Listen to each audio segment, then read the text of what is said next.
learning about how to live brotherhood, to form a nucleus, and to actually practice healing. Helena?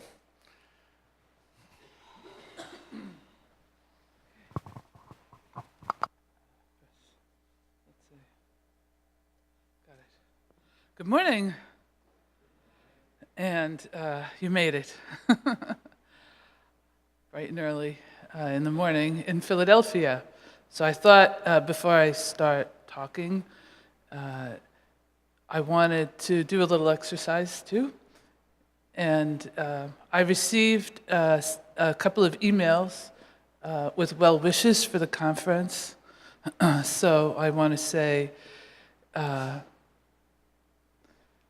hello to Japan and to Hawaii and to our brothers and sisters there, and in Guam and to our bases there as well.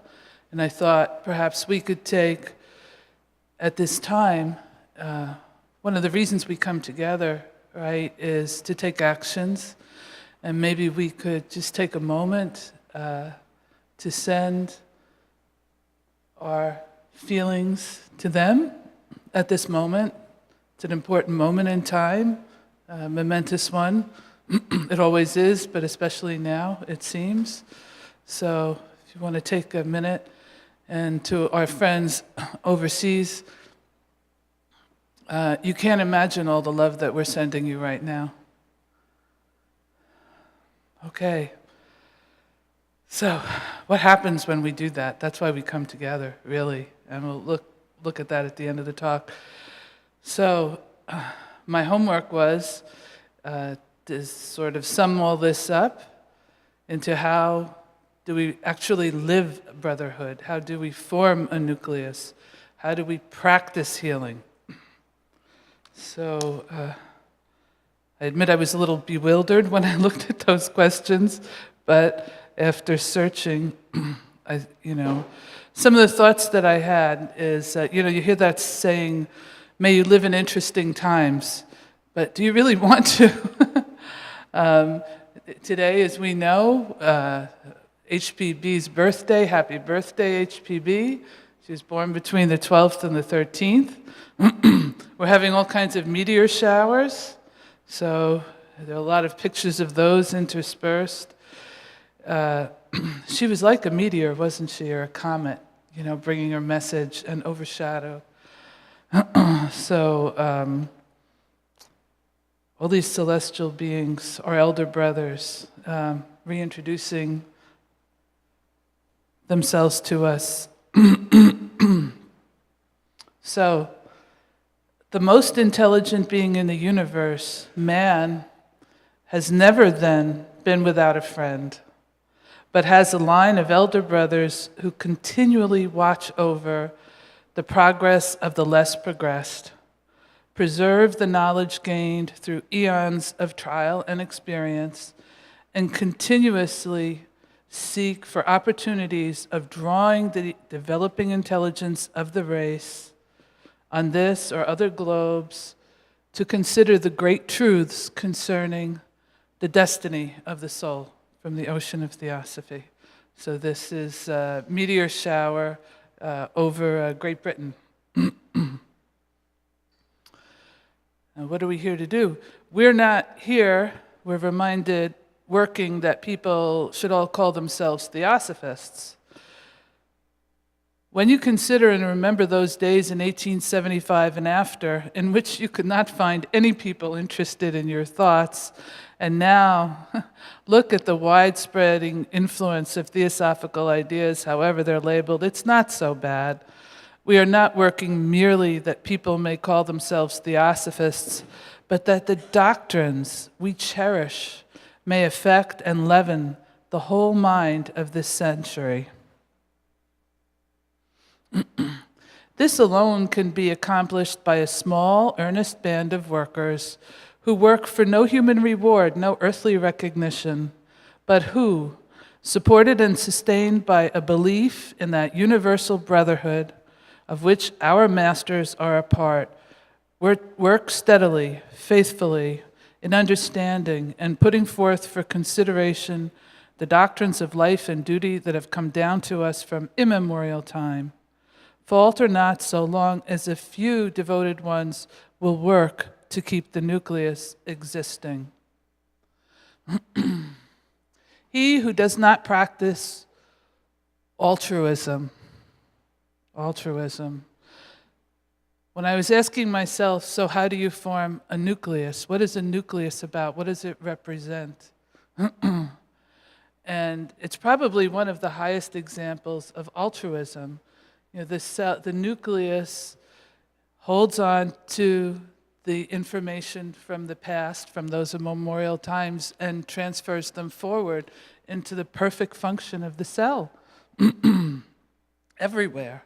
That's really amazing when you stop to think about it. So a nucleus reminds me of that first principle. So he who is not prepared to share his last morsel with a weaker or poorer than himself, he who neglects to help his brother man of whatever race, nation, or creed, whenever and wherever he meets suffering, and who turns a deaf ear to the cry of human misery, he who hears an innocent person slandered, whether a brother theosophist or not, and does not undertake his defense as he would undertake his own, is no theosophist. That's a tall order. That's a tall order, isn't it? Do we do that? So as I was thinking about the nucleus, I thought about this archaic manuscript that's mentioned, you know, in the proem to the Secret Doctrine. And so I thought, she talks about a collection of palm leaves made impermeable to water, fire, and air by some specific unknown process. And if you haven't seen a palm leaf, now you have, and collections of them. This might help to make it more familiar on at least the earth plane.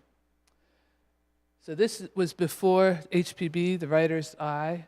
On the first page is an immaculate white disc within a dull background. On the following page, the same disc, but with a central point.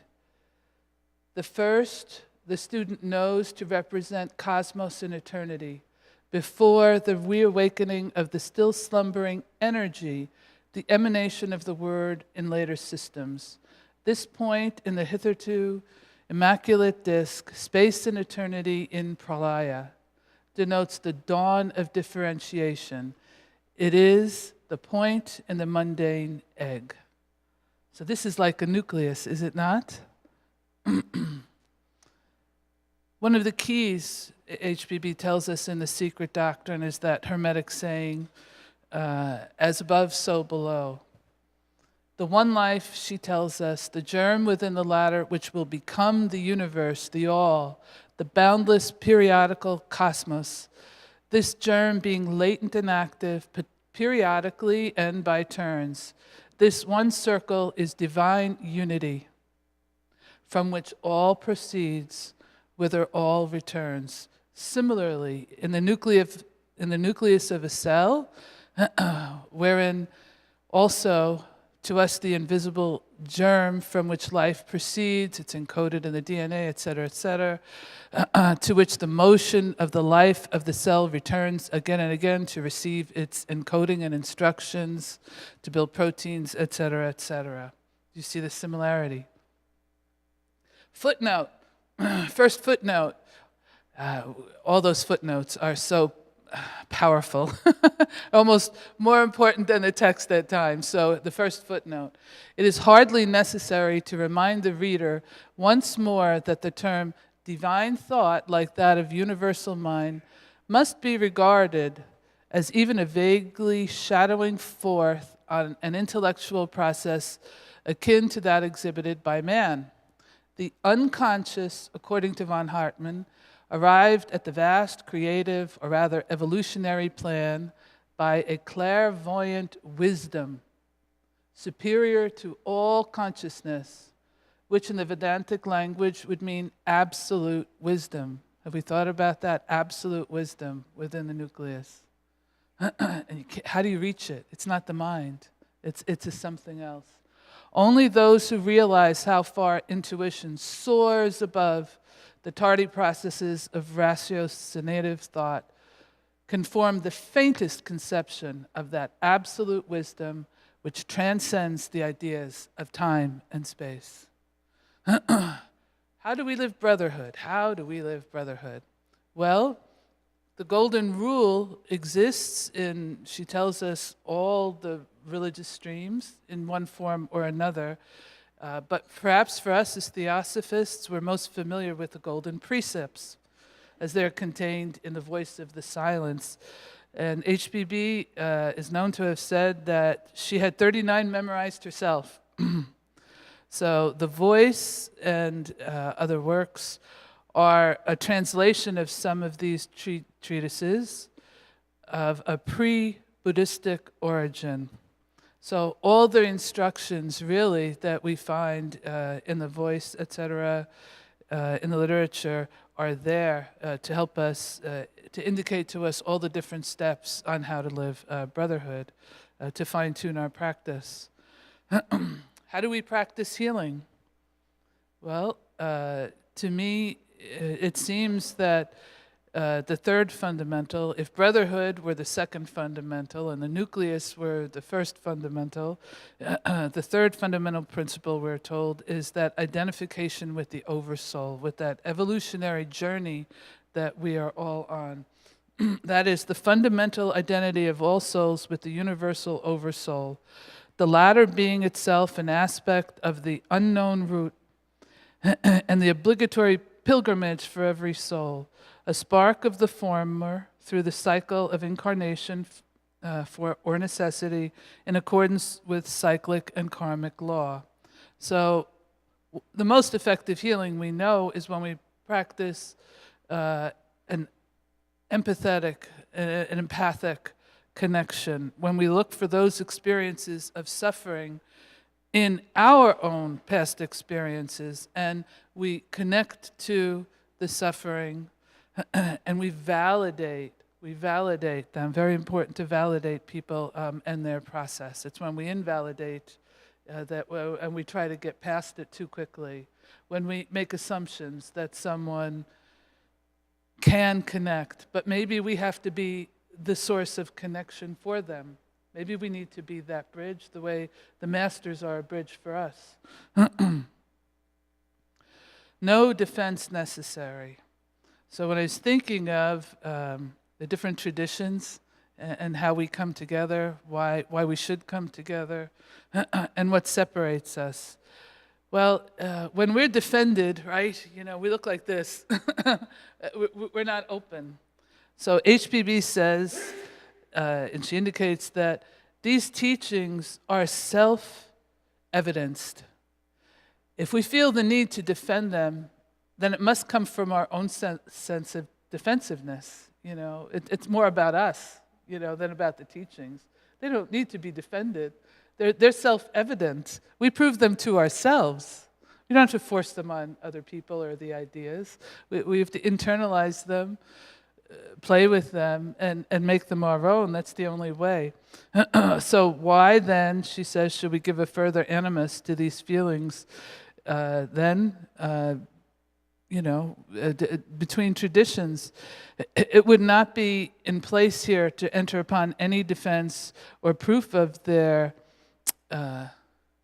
inherent reasonableness, nor can I pause to show them how they are in fact contained, though too often under a misleading guise, in every system of thought or philosophy worthy of the name.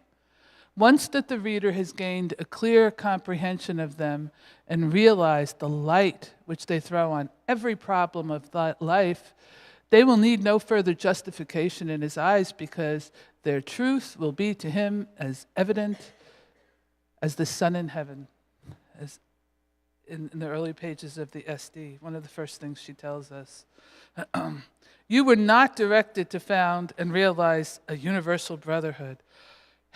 Okay, good, because that's a tall order. But we're here to form the nucleus for one. For it is only when the nucleus is formed that the accumulations can begin that will end in future years. however far in the formation of that body which we now have in view. The great workers are behind us. They are behind all sincere workers. I know that their desire is that each should listen to the voice of his inner self. Then the unseen helpers are able to help all the more. This idea of I.S.I.S center, she gives us perhaps also helps with the idea of a nucleus. I.S.I.S center, a point, and we hear this in the SD, a point of disappearance, the mystical point where a thing disappears from one plane and passes onwards to appear on another plane. That's GDP. So it's any of these points going from plane to plane.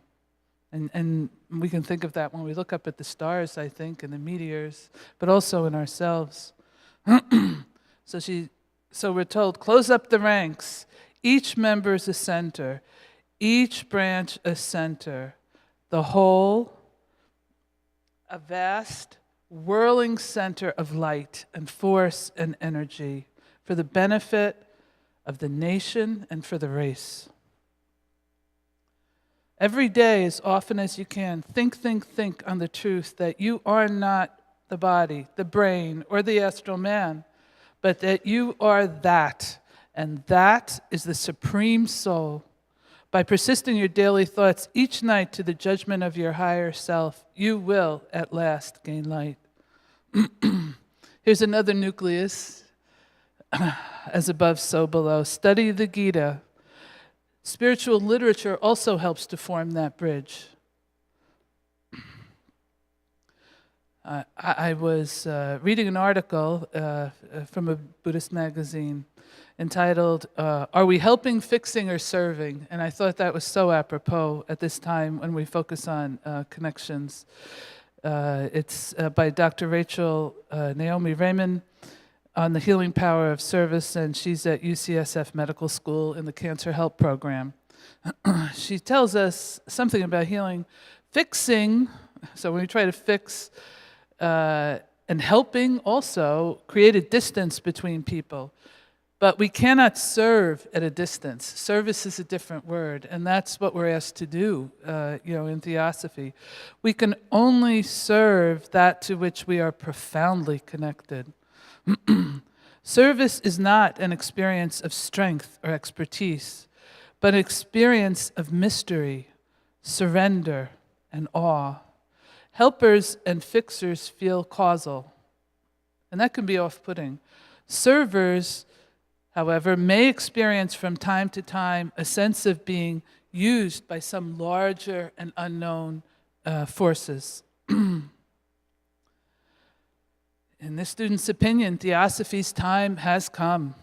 We have been charged with creating a new impulse that will eventually lead to a connection to the universal brotherhood, the plane that the masters and the Dian Choans operate on. And I want to tell you, we've got this. We can do it. We can. Why Theosophy? Because they forget. Because people in general have been in the habit of admitting to be real only that which they can see with the physical eye. They have at last come to suppose that the unseen is neither real nor material. But they forget. So as an example, water may exist in the air, held, suspended, and invisible, until conditions alter and cause its precipitation. And the higher life is like that. We're surrounded by it, but we can't see it, and we get lost. Here's a picture of our coming solar eclipse. So what are we working for? We're working for the future. We are really working for a future, laying the foundation for a day greater than this, and we're cycling all the time. We are all coming back together to carry on the work if we now take all our opportunities. We must act from duty now and thus be right for the future.